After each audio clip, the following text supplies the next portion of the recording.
তো বন্ধুরা, ঘোরাফেরা অনেক কমপ্লিট। সারাদিন ধরে আজকে শাড়ি পরে থেকেছি, মারও খুব কষ্ট হয়েছে, আমারও খুব কষ্ট।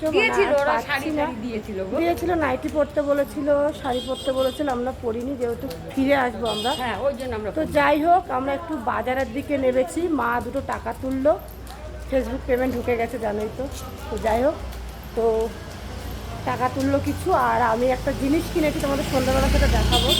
তো যাই হোক, বিশাল টায়ার্ড, মানে খুব কষ্ট হয়ে গেছে। সারাদিন একবার গিয়েছি একবার এসেছি, তারপরে সারাদিন শাড়ি পরে যেহেতু আমরা থাকি না। তো চলো বাড়ির দিকে যাই, বৃষ্টিও পড়ছে অল্প অল্প।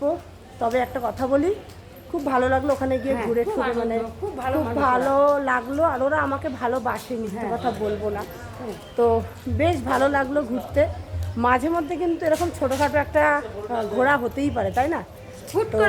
আমার বন্ধু যেহেতু সাথে আছে, আমার বান্ধবী, বন্ধু, মা, দোস্ত, ইয়ার, যা বলতে পারো। তো এরকম কিন্তু মাঝে মাঝে আমি আর আমার মা বেরিয়ে পড়বো এদিক ওদিক।